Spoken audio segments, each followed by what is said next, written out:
नमस्कार students. Class ninth के अध्याय 1 में हम संख्या पद्धति और परिमेय और अपरिमेय यानी कुल मिला के हम वास्तविक संख्याओं के विभिन्न तथ्यों की स्टडी करते हैं। तो इस आज के लेसन में हम देखेंगे कि वास्तविक संख्याओं का वर्गमूल कैसे निकालते हैं दूरी के रूप में और उसे संख्या रेखा पर प्रदर्शित कैसे करते हैं। तो इसके लिए हमें कुछ पूर्व ज्ञान होना बहुत आवश्यक है, जो हम इसके पहले स्टडी कर चुके हैं। सबसे पहले हमने क्या पढ़ा था? सबसे पहले हमने पढ़ा था परिमेय संख्याओं का वर्गमूल निकालना, जो पिछली कक्षाओं में अध्ययन कर चुके हैं। परिमेय संख्याओं को संख्या रेखा पर प्रदर्शित करना, ये पिछले पाठ में अध्ययन कर चुके हैं। इसमें उत्तरोत्तर आवर्धन विधि का प्रयोग किया गया था। अपरिमेय संख्याओं को संख्या रेखा पर प्रदर्शित करना, ये भी पिछले पाठ में अध्ययन कर चुके थे। और इस पाठ में हम अपरिमेय संख्याओं का वर्गमूल निकालेंगे और उन्हें संख्या रेखा पर प्रदर्शित करना सीखेंगे। तो चलिए एक उदाहरण से हम इस बात को समझते हैं। 3.5 का वर्गमूल यानी दशमलव संख्या का वर्गमूल ये ज्ञात कर इसे संख्या रेखा पर प्रदर्शित कैसे करते हैं।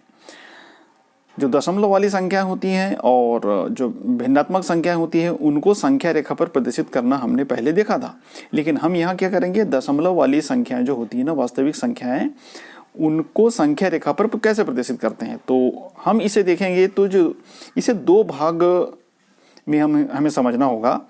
जो दी गई दूरी है 3.5, इसका वर्गमूल यानी √3.5 की दूरी निर्धारित करना और उसे संख्या रेखा पर प्रदर्शित करना, ये दो बातें यहाँ पर हमें करनी है। तो हम जानते हैं कि किसी भी दशमलव संख्या को संख्या रेखा पर पिछले पाठ के अनुसार आसानी से व्यक्त कर सकते हैं, लेकिन इस प्रश्न में दशमलव संख्या के वर्गमूल को प्रदर्शित करना है। ध्यान रहे, दशमलव संख्या के वर्गमूल को प्रदर्शित करना है संख्या रेखा पर। अतः विभिन्न अनुमानों और पाइथागोरस प्रमेय के क्रमबद्ध अनुशासन से इस दूरी को निर्धारित करना होगा।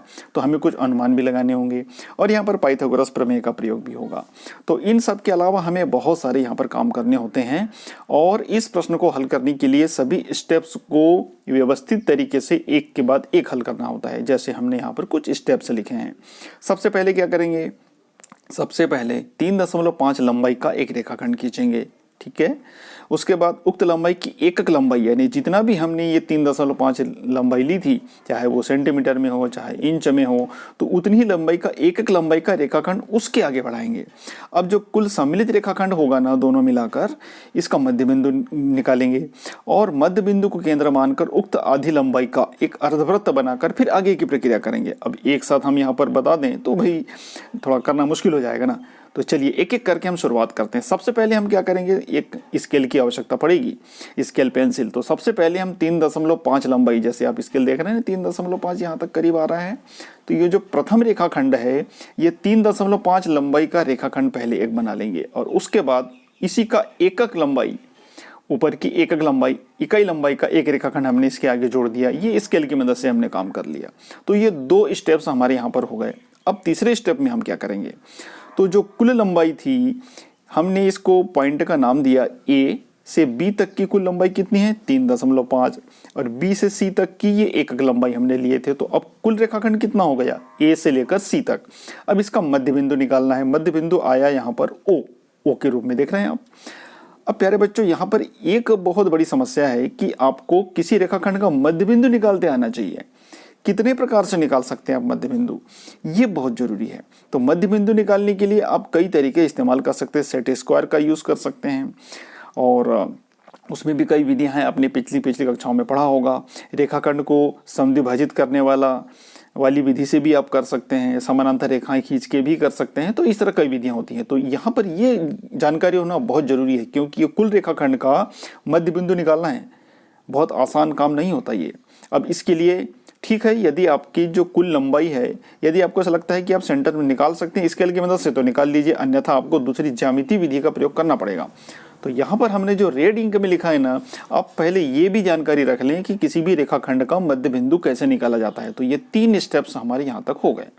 अब आगे क्या करें, अब आगे हम ऐसा करते हैं कि जो मध्य बिंदु ओ निकला है ना, इस ओ को केंद्र माने और 3.5 लंबाई त्रिज्या का एक अर्धवृत्त ADC ये बनाएं।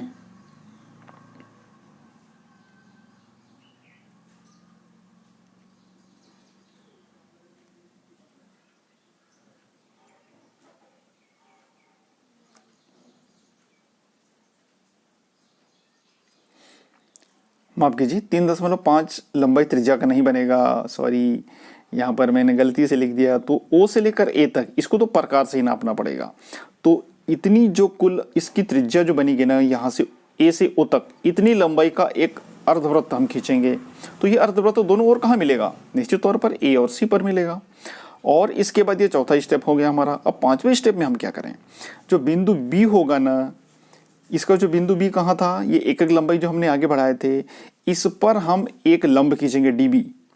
अब ये जो लंब खींचा है, ये अर्धवृत्त तो हमने बना लिया एडीसी पहले। अब इसके बाद पांचवें स्टेप में हमने क्या किया, बी पर एक लंब खींचा। अब ये लंब जो होता है ए बी और डी बी, ये दोनों एक दूसरे पर लंबवत रेखाखंड है। तो इनके बीच में कितने अंश का कोण बनता है? 90 अंश का। तो यहाँ एक बात और हमें आनी चाहिए कि किसी भी बिंदु पर, किसी भी रेखाखंड के किसी बिंदु पर लंब कैसे खींचे जाते हैं। इसकी भी कई विधियां हैं, आपने छोटी क्लासेस में पढ़ी होंगी। तो आप इस प्रश्न को हल करने के लिए दो चीजें जरूर आनी चाहिए। इसके पहले हमने क्या देखा था? इसके पहले हमने देखा था कि किसी भी रेखाखंड का मध्य बिंदु कैसे निकाला जाता है, ये आना चाहिए।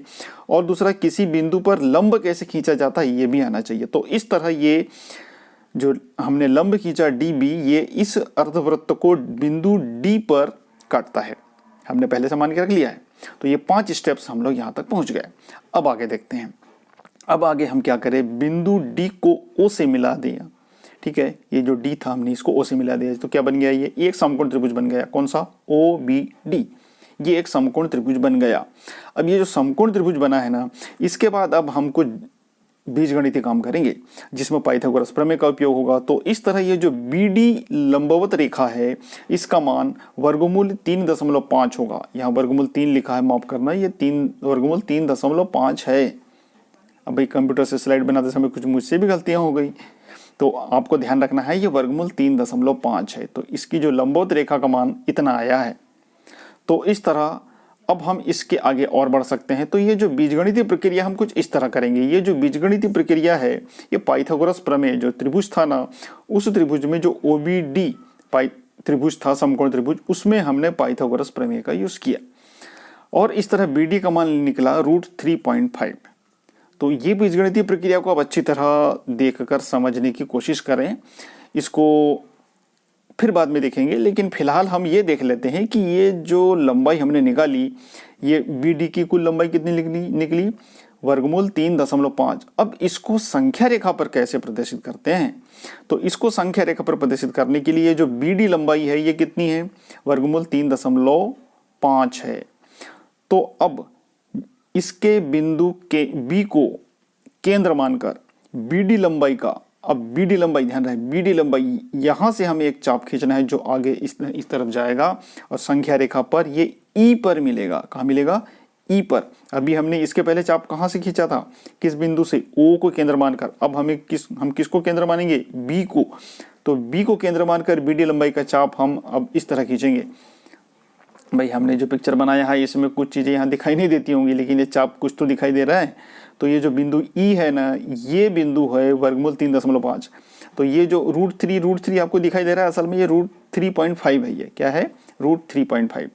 तो अब इस तरह ये संख्या रेखा जो हमने यहाँ पर देख रहे हैं ना, ये संख्या रेखा का मूल बिंदु O नहीं है। हम जिस संख्या रेखा पर प्रदर्शित कर रहे हैं उसका मूल बिंदु क्या है? B है। इसे हमें शून्य मानना होगा। तो B से लेकर E तक ये कुल लंबाई है वर्गमूल 3.5। तो प्यारे बच्चों, इस तरह इस प्रश्न को करना पड़ता है। तो इसमें हमने एक बीजगणितीय जो गणना है, कैलकुलेशन है, वो हमने इसको छोड़ दिया था। आप उसको अच्छे से खुद भी करके देखें। लेकिन कुल मिला के बात यह है प्यारे बच्चों कि हमें ये कंसेप्ट समझ में आना चाहिए। तो सबसे अधिक आवश्यकता इसी बात की है कि हम ज्योमेट्रिकल जो वर्क करते हैं ना, वो हमें आना चाहिए। तो ठीक है, इसके बाद अगले लेसन में हम इसके बारे में और बात करेंगे। आप इसे बार बार देखें और खुद इस तरह की ज्यामितीय रचना करने की कोशिश करें, तब तो ये प्रश्न बनेगा। तो मिलते हैं अगले लेसन में। नमस्कार, जय हिंद।